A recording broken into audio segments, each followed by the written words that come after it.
and welcome back. So this is going to be my July wrap up. This month I've actually read the most books I've read in any other month, and it's because of the reading rush. I all in all read 11 books. 7 of those were from the reading rush, in which I read 7 books in 6 days. I'm never doing that again. It was fun, but it was one of the most stressful times in my entire life, and I don't want to relive that next year. Next year we're definitely going to start on the day that it actually starts, so I'm not behind and rushing to catch up, because that was just a nightmare. But yeah, I'm really proud of myself this month. August it's not going to be this big. I can just tell you that right now. I'm not entirely sure how many books I'm going to read. I'm estimating right now around 4, but then again, I am moving in August, and then my school starts on the 23rd.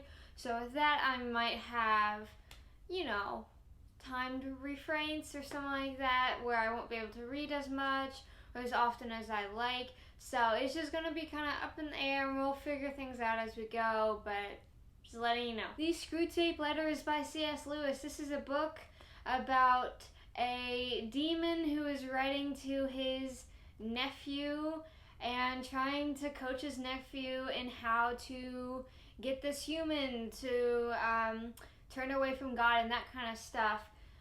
So the regular English class at my high school read it. I didn't read it because I was in DE, but I heard it was really good, so when I saw it in the bookstore, I picked it up and I read it.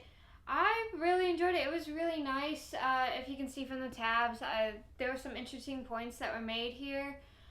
Sometimes, I'm not going to lie, his writing was a bit hard to follow, but that seems to come about with his writing, so I wasn't too surprised or thrown off from it or anything like that. But yeah, I thoroughly enjoyed this book, and it was a strong start to July. What the Eyes Don't See by Mana Hannah Atisha.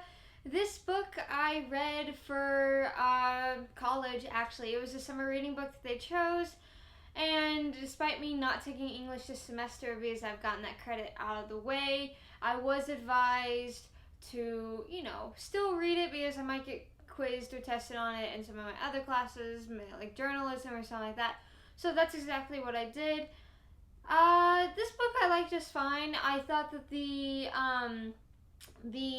story behind it all, this is a true story for those of you who don't know. It's about lead poisoning in the water that occurs in Flint, Michigan, and how the government and the mayor and these other big, huge political people try to cover this up, and it's up to this doctor and a few other people to try and say, hey, listen, people are literally dying. Lead levels are higher than they should be. This is going to hurt people, especially our infants who are, drinking formula and stuff like that. So, yeah, I like that aspect of the story. It wasn't my favorite. There were a few chapters or long scenes where, random background information would be placed in or something like that, and I didn't really feel like it belonged, and it kind of, threw me off the path that I was so interested in involving this lead level and stuff like that. I do understand why she did put those scenes in, because she and her family are from an Arabic background. I believe that her parents moved to the U.S. And escaped, the wars and stuff that were going on there. So yeah, I was interested in that too. It just felt like it would come up at random times where it wasn't really necessary. And I was like, oh, okay, we're going on this path. But those were interesting nonetheless. It just kind of felt random, and sometimes they were overly long and kind of, like I said, kind of just divulged me from the path. And I was like, I kind of want to get back to the main story here, but okay, I'll read this. So yeah, I think I gave this book 4 stars. I liked it just fine. It wasn't the worst summer reading that I've had to read before. It just had a few hiccups here and there, so, not terrible. A Darker Shade of Magic by V.E. Schwab. This book highly disappointed me. I was so ready. I was so excited for this book. Everyone who's read it has had, raging reviews, absolutely loved it, 5 out of 5 stars, and that just didn't happen for me. Like I mentioned before in one of my other videos, I enjoyed the characters. I enjoyed Kel, I enjoyed Lila, and I enjoyed Holland. But yeah, I enjoyed all of them. I enjoyed the world. I thought it was really clever. The beginning of this book really had me hooked because it was just like world building, exploring, that kind of stuff, which I absolutely love, especially in political matters, and there were political matters in here. And I felt like all the characters kind of reached this peak, especially Holland, reached this peak where their character arc should have been completed. Like, they should have hopped over the peak, but none of them really hopped over the peak. They just kind of stayed there, and I feel like the character arcs, especially Holland's, who deserves justice, wasn't fully realized, if that makes sense. I'm not going to go into spoilers or anything. I'm not going to review this book. But yeah, I felt like that was kind of incomplete, and by the time I finished it, I was like, okay, like, for those of you who don't know, I prefer character-driven novels, like Six of Crows, Crooked Kingdom, books like that, who are mainly character-driven novels and have an interesting plot around them. I enjoy those books. The Hobbit I enjoyed, but that's a plot-driven novel, so I didn't get as invested as I did in, another novel, per se. This book felt at first like it was a character-driven novel, then by the end of it, I was like, that didn't really do to me what I wanted it to do to me, if that makes sense. Like, I enjoyed it, I enjoyed the characters, but then there was a certain point where I'm like, they should have come over that edge, but they never felt like they did, if that makes sense. Without going into spoilers or anything like that, Holland deserves so much better. Like, he was done dirty. Like, I enjoyed his backstory entirely in this book. I was completely enthralled. I'm like, oh my goodness, this is amazing. He's one of those antagonists that, like, is a gray antagonist that I can root for and I want him to succeed or fail, that kind of stuff. And by the end of it, I was just like, oh my goodness, his character was wasted. And I don't know if he comes back in the later books. I'm not entirely sure. I hope that he does, but I don't think that I'm going to read the rest of the series. I liked it just fine. It wasn't my favorite. Nothing is screaming at me to continue the series unless I'm told, hey, the second and third books are better. So maybe then I might continue, but yeah, right now I just don't really have a motivation to continue with the series. I liked it just fine. I gave it 4 stars, I believe. And I think part of the reason why I don't like this book is because I had such high expectations for it. My expectations for this book were ridiculously high, and they didn't meet those expectations. So in my little opinion, the ball was dropped, but it is partially my fault that the ball was dropped. So yeah, I don't know. I'm not upset that I read this book. I'm glad that I did. I just felt like there should have been a bit more towards the end of it, character-wise and stuff like that. And involving Lila, I can kind of see where a twist is coming from. I'm pretty sure that I already figured it out. I'm not going to spoil it, but for those of you who know, it's kind of obvious, if we're being honest here, but yeah, I'm pretty sure that I'm right, but I guess I won't figure it out until I read the books or just read spoilers, so we'll get there when we get there. Wilder Girls by Rory Power. Yet again, this was another book that disappointed me. My expectations for this book were so high. I was so ready. I'm like, yes, body horror, let's go, okay? And I was a bit hesitant because I have been told that this is like a feminist version of Lord of the Flies. I hate Lord of the Flies so much, but I'm like, no, this one's bringing a new spin to it because it has something called the talks. It's gonna have all this other stuff. It's gonna be amazing. It just let me down. I enjoyed the world. I enjoyed the characters just fine. They weren't anything special to me or anything like that. But I felt like this world was kind of underdeveloped. The entire premise of this book is that Hetty goes out into the Talks, which is like the place that's not protected by the school, stuff like that. Everything's wild, everything's changed because of this disease and all that. She goes out into the Talks. This book makes it seem like they stay out in the Talks. No, she goes out into the Talks one time or twice to get food with other people, and they make it back to the school. This isn't a spoiler, it happens within the first part of the book. They make it back to the school. And I was like, okay. I kept on thinking like something was gonna happen where like they run away into the Talks and they're kind of trapped out there, and I thought that's where the majority of this book was going to take place, in like this crazy environment that was set up, and that was so interesting to me.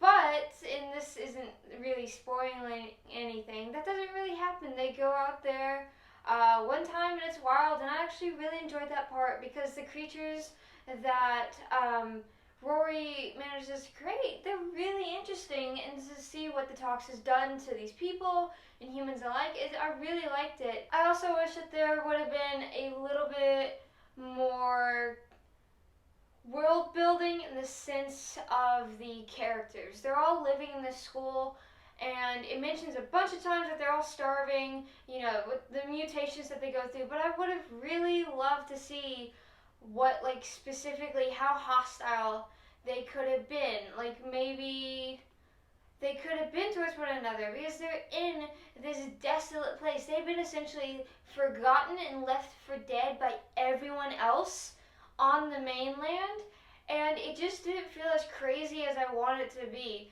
Like, I will say, one of the only things Lord of the Flies got correct was that these boys, on their own, they went wild. You had a few that leaned towards logic, but the majority of them went towards violence, and that's what I kind of wanted to see here. I wanted to see that aspect of literally all humanity has left. Like, maybe the Talks takes humanity or something like that. Not actually takes it, but figuratively takes it. I kind of want to see something like that. And I didn't feel as though I got that full-heartedly. It happens with a few people, but I wish it was on a bigger scale and that it kind of delved deeper into that. So, yeah, I enjoyed this book. Wasn't my favorite. Disappointed me, but I liked it, So, I can't really complain. They Both Die at the End by Adam Silvera. This book is the first book that I read for the reading rush, and I absolutely love this book. It's about these two people who are told that they are going to die in 24 hours, and they both download this friend-finding app, and they find one another, so they spend the last 24 hours just doing stuff that they want to do. It was really heartfelt. I really enjoyed it. I know originally I gave it 4 stars. I'm not sure if I bumped it up to 5. I think I kept it at 4. But yeah, this is a really sweet book. It was really sad too because, and this isn't spoiling anything because literally the title spoils everything. But you know what's gonna happen. So like all the fun moments that they have with one another is just, sorry, my dog's moving. It's just all the more tragic, once you realize like every bit of happiness that you see, you as the reader go, oh, that's gonna end like within 24 hours. So they did a really great job of doing that. So yeah, I thoroughly enjoyed this book. I'm glad that I read it. Really liked it. I'm not sure if I'm gonna read his Infinity Son. There's a blurb in the back of this, or like a chapter or something in the back of this book. I haven't read it yet. I should probably do that though. But I have heard that his fantasy isn't his best work. So I might just stick with this book. But yeah, I really enjoyed this book, and it was a great way to start off the rush. Such a Fun Age by Kylie Reed. I'm not going to go into depth on this video about what I thought about this book because I did that in my vlog, and I'll put it up there for you guys to go back and watch. I didn't like this book. I can't even go into all the problems because then they'll make this video way too long for a wrap up. I didn't like it. I gave it 2 stars. I will say this though. I will say that I thought the premise of this book, for those of you who don't know, it's about this black babysitter who is accused of stealing a white child in a supermarket for no apparent reason, and it kind of sparks like this whole thing involving the white family of that child in terms of kind of the mom getting a bit too involved or concerned with the babysitter in here. So I thought that premise was really good. There were some racial stereotypes that were brought up, like people would bring it up and you'd just be like, that's not okay to say. You can't just say that, or you can't just think that. Like, oh no. So I thought that part was really good, and it did show 2 sides of the coin. I thought that part was great. It's just, I didn't like the characters. The middle of the book, I didn't like the ending. The last chapter, I kinda, sorta, just tiny bit enjoyed, but like you know what I'm talking about, the climax or the falling out, whatever you want to call it, it just didn't do it for me. I didn't like it. I was annoyed with this book. I started out really liking this book. By little less than midway, I started to get annoyed with it. By the time I finished with it, I was just like, thank goodness I finished this. Like, I'm trying not to be mean because this book has a powerful message, you know, a powerful meaning behind it, and like it's just, for me, it wasn't executed correctly. Again, for deeper thoughts, the video, but yeah, it just disappointed me because I was excited to see, you know, something like this, especially in the climate that we live in today, and this book just really dropped the coin for me, or dropped the ball. It just didn't do anything for me. And I've read reviews, and a lot of people are saying the same thing. Like, they didn't like it, they didn't like the characters, anything like that. So, yeah, this one is just no. The Dark Descent of Elizabeth Frankenstein by Christine White. This book I actually really enjoyed. The first third of the book, I'm not gonna lie, was kind of slow, kind of boring. I was like, where is this going? Are we literally just gonna read about a girl who's obsessed with Victor Frankenstein this entire thing? Like, I want Victor in here. Like, this is why I picked up the book, for Frankenstein. But no, the scenes where Victor Frankenstein was in it, it delivered. In the end of this book, like the last half of this book, it was so good. I really enjoyed this book. I give it 4 stars. Like I've said, I've read some of Christine White's other works, such as And I Darken and that kind of stuff. So yeah, I kind of know what to expect from her, but this was a breath of fresh air, and it's not too long. You know, I finished it relatively quickly. I was pleasantly surprised. So, You Should Have Left by Daniel Kilham. This book really, really pleasantly surprised me. It's super short. I wasn't expecting to get anything out of it. I just wanted a short read. And I was like, you know what, let's just try it. It's cheap, it's short, let's do it. I gave this book 5 out of 5 stars. I absolutely love this book, and I didn't expect myself to because it's written in journalistic form. So the guy, he writes down his thoughts after they occur. I'm like, okay, cool. But it actually got the atmosphere of this house across really well. It's about this man and his family. He's a screenwriter, and his wife is an actor, and they have a child. And they move up to this secluded kind of house in Germany at the top of the hill, and this house starts playing games with him. I can't really say anything. I can't really say that much because it is such a short book, but it's kind of like a haunting. Just think of The Shining by Stephen King. Just think about that movie. It's kind of similar to that, but not really. The premise is kind of similar in terms of the house and the family and writer, so there are some parallels. But yeah, no, I really, really enjoyed this book. It's so simplistic and it gets the message across. So yeah, great job. Sharp Objects by Gillian Flynn. This is yet another book that kind of disappointed me.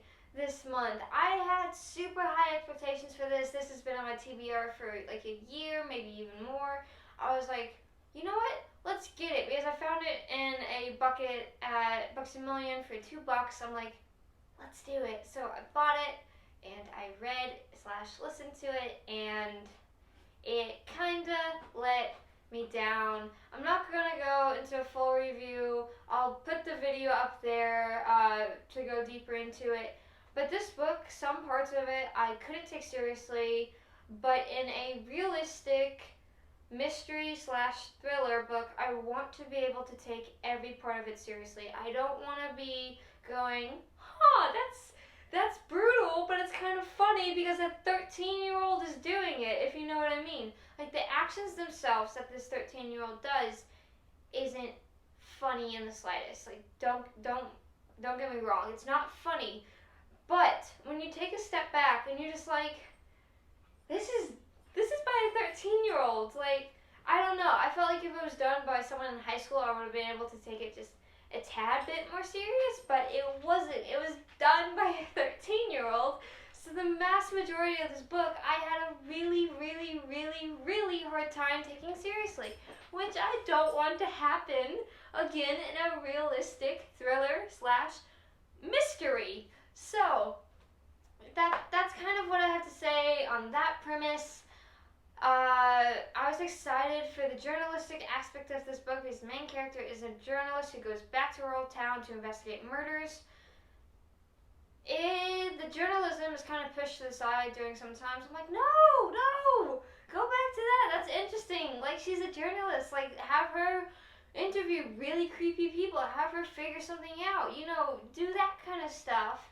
But sometimes it was just completely absent. I get why it's absent because, you know, you don't want that to take up the entire book. But at the same time, I'm like, that's the interesting part. Like, honestly, I could care less about her mother, who's really, really kind of mean, and everyone else who's really, really kind of mean, and how the trope or cliche or whatever you want to call it of the small town having huge problems and secrets is pushed to the extreme. I could care less about that. And that's another point. This town almost didn't feel real because literally every single person in it is terrible. Oh my goodness. Everyone in this town is just like extreme cliches of just, I don't even know what they're cliches of, but as I was reading it, I was like, I don't believe this. Like, everyone in this town is just kind of crazy. I'm just like, okay, I guess this is what we're dealing with. So, yeah, I didn't like that aspect of it either. But I will say the main character in this, she has a history with cutting words into her skin that like kind of get stuck in her brain. So if she's like talking to like a guy and he's being rude, she might think rude, and then she'll, when she was a teenager, put that into her skin. I found that really interesting. The fact that she has like all these words literally just covering every single inch of her. I really like that aspect of it. I wish that kind of was like delved deeper into, but it kind of wasn't. So yeah, the main theme of this book for me is that like the things that I wished were delved deeper into weren't, and the things that I really didn't care about or couldn't really take seriously were pushed to the foreground. So yeah, this book just kind of disappointed me. I was kind of interested in some of Gillian Flynn's other books, but I'm not sure if I want to be reading them now. I guess we'll just have to wait and see. The Turn of the Screw by Henry James. There isn't really a lot I can say about this book. It's about this governess who is tasked with taking care of 2 children. And there's a ghost, and the ghost wants to get to the children, and the children are like, okay, that's cool. And the governess is like, no. And only she's seeing them, so everyone thinks that she's going crazy. So, yeah, this book, I gave it 3 stars, I think, maybe 2, I'm not entirely sure. I'll just chop it off with, one of the reasons I hated Lord of the Flies so much was because he went into detail about stuff that didn't need to go into detail about. I remember sitting there and counting a page, and he literally spent, or counting paragraphs or whatnot, and the guy who wrote Lord of the Flies spent about a page and a half describing a pink rock that really didn't have any significance. It was just, he wanted to focus on this pink rock. I'm like, dude, I don't care. I want to see adolescent boys just killing one another. Can we please get to that? Thank you. So yeah, that's kind of what this book does. It describes things that aren't really important, don't really need to be described, don't really add anything to the world or the characters. And also, this is kind of more of a pet peeve than anything, but no one in this book can speak without getting cut off. Every single sentence, it's like, I saw, and they'll get cut off, and then a character will go, what did you see? And then they'll get cut off, and they'll be like, I saw this in the woods, and then they'll get cut off, and they'll be like, you saw that in the woods? I mean, just let them finish the sentence, please!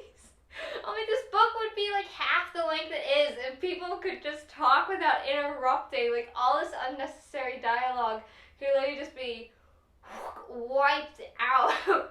But it's there, and it annoyed me so much. So yeah, I didn't like this book. That's about all I gotta say. And finally, the 7th book that I read for the reading rush, and the final book that I read for this month, was Animal Farm by George Orwell. I absolutely love this man. 1984 is one of my favorite books. I loved Animal Farm so much. Oh my goodness. This book is honestly a masterpiece. And I know that he is kind of referencing the time period in which he lived in Russia. I believe it was the Soviet Union that he was comparing it to, but it's just so good. It's just, and some people don't like that, and I can kind of see why they wouldn't like it, because he is stating a political message in here, essentially. But I don't care, because I really love this book. I just love this man's writing. I don't know what it is, because he's not flowery with it. He's not straight to the point with it. He just writes kind of normal, and yet it's like so entertaining, and I love reading his work. I just love it so much. I wish that he would have done more creative books or fiction books like this in 1984, because oh my goodness, this man is so good. Yes, I love this book. I'm definitely going to be rereading this soon. 5 out of 5 stars. And for those of you who are wondering about Reign the Earth by A.C. Goggin, I'm not going to continue with this book. I just couldn't get invested into it, which is really weird because it focuses on politics between two kingdoms. And I love politics in my fantasy, especially YA fantasy. I love reading about politics. I love all that kind of stuff. But this book, I don't know what it is. It just didn't click with me. I didn't find it interesting. I couldn't find it entertaining. Like, even in the fight scenes, I was like, okay, that was cool, I guess. And like, it's also weird because I don't mind it when my YA fantasy kind of takes it slower with the plot, kind of builds up. I don't mind it when that happens. But this book, I was like, oh my goodness, just please get to the part where she like knows for sure that she's an elementary that can control Earth, because I'm this far into the book. If you can see that little short thing right there, that's how far I am. That's on page 140, and she's like, I think I might be one, even though she, like, her brother is like, you are one, and there are times where she's like, I am one, and she's like, but I don't want to be one. I'm just like, I don't care. You know, I don't know what it is. The characters I couldn't really get into. At first I thought I was really going to like the king that she married, because he's kind of terrible in a sense. I can't even describe it, but like, some parts he's really sweet and loving, then other parts he's like, clean my feet in front of my servants so they know how low you are. And I'm like, oh, that's kind of cool. Like, I didn't mind those parts, but he never connected with me. Like, if there's going to be an antagonist, I like morally gray antagonists, like the Darkling. I love antagonists like that where I can get behind them, root for them. This guy was literally like as blank as a wall. Yes, I am a writer. Do I read a lot of books? Yes. Can I describe things with my words? Heck no, I cannot. So yeah, everyone in this book is just low-key kind of bland, and I don't care about them. And like, even some of the characters that I give in backstories, I'm like, I still don't care about you. So this book, I'm not going to be continuing. And I tried everything. I downloaded the audiobook on Audible. I couldn't get into it even on that. So I think I'm just going to stop with this one. So yeah, if for those of you who's wondering, that's what's going on with this. Thank you as always for watching. Don't forget to like, share, comment, and subscribe. And it would mean the world to me if you follow me on all my other social media accounts, such as Instagram, Facebook, Twitter. Those will be listed down in the description below. And I will see you in the next video. Bye!